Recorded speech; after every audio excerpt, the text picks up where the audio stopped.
एक बार फिर हिंसा भड़क उठी है। ताजा हिंसा में 2 लोगों की मौत हो गई। एक बार यहां तनाव फिर फैला है।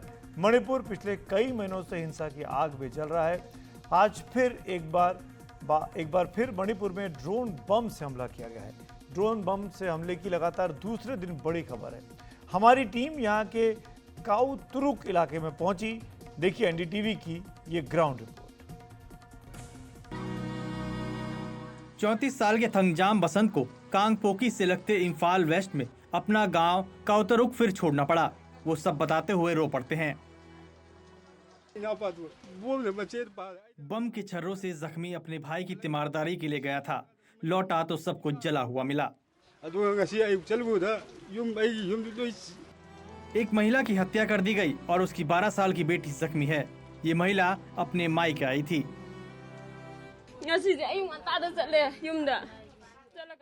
मैं सुबह अपने घर गई थी।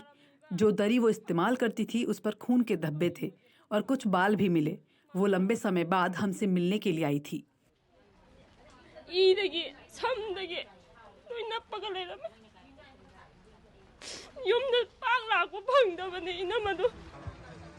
बसंत, अनु और कई दूसरे लोगों को जान बचाने के लिए भागना पड़ा। उन्होंने कुछ मील दूर फुमलोउ के इरोई के प्राइमरी स्कूल में पनाह ले रखी है। गांव के तकरीबन 150 लोग बेघर हो चुके हैं। इन लोगों ने पिछले साल भी सांप्रदायिक हिंसा देखी। महीनों तक राहत शिविरों में रहे। फिलहाल उनकी जिंदगी धीरे धीरे पटरी पर आ रही है। रविवार को हुए हमलों के बारे में सरकार का दावा है कि ये स्नाइपरों और ड्रोन से बम गिराकर किए गए। ये एक नई बात है।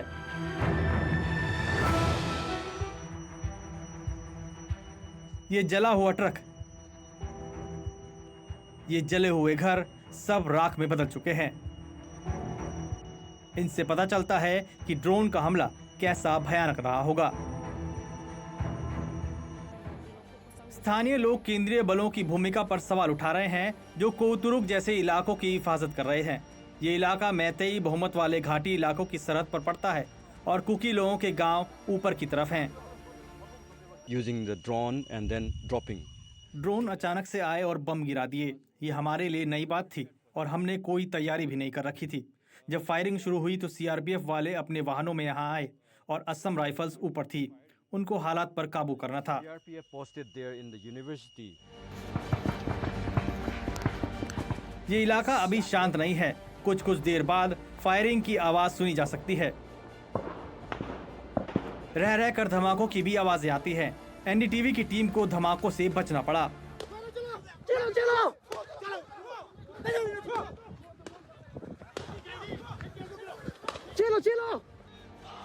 एक दिन पहले ही पहाड़ों पर कुकी जोमी गुटों ने बड़ी रैलियां निकाली थी और अलग अलग केंद्र शासित प्रदेश के लिए मांग की। कुकी जोमी संगठन दावा करते हैं कि उनके गांवों को हथियारबंद मैतेई गुट निशाना बना रहे हैं। उनको हिंसा बढ़ने का डर है। मणिपुर में हिंसा लगातार बढ़ती रहेगी जब तक कि इस समस्या का कोई राजनीतिक समाधान नहीं निकलता है और मुख्यमंत्री एन बीरेन सिंह इस्तीफा नहीं देते हैं। मणिपुर के कांगपोकपी और इम्फाल वेस्ट इलाकों में सुरक्षा बलों का साझा तलाशी अभियान जारी है। बीजेपी के विधायक आरके इमो सिंह ने गृह मंत्री अमित शाह को एक खत लिखकर केंद्रीय बलों की भूमिका पर सवाल उठाए हैं। असम में असम पुलिस की एटीएस एंटी टेररिज्म स्क्वाड जो है, उन्होंने 2 बार 2 लोगों को पकड़ा और ये जो 2 गिरफ्तारी हुई, इसमें एक बंदे के पास एक व्यक्ति के पास उनको ड्रोन के बैटरी मिले। दूसरा और एक व्यक्ति उन्होंने पकड़ा था जिसके पास जो हाई एंड ड्रोन है, हाईटेक ड्रोन है, इसको असेंबल करने की कुछ इक्विपमेंट्स मिले। और दोनों बार जो कंसाइनमेंट जा रही थी, असम पुलिस के सूत्रों के मुताबिक हमें जो खबर लग रही है कि दोनों ही कंसाइनमेंट मणिपुर में जा रहे थे और ऐसा माना जाता है कि दोनों कंसाइनमेंट 2 गुटों के लिए थे। तो इससे पता चलता है कि शायद कहीं ना कहीं पे ये जो कॉन्फ्लिक्ट वहाँ पे चल रही है, वहाँ पे जो दोनों साइड हैं वो दोनों साइड ही अपनी जो ड्रोन कैपेबिलिटी है उसको बढ़ाने की कोशिश कर रहे हैं। बीएम शुंजू के साथ रत्नदीप चौधरी की रिपोर्ट, एनडीटीवी इंडिया।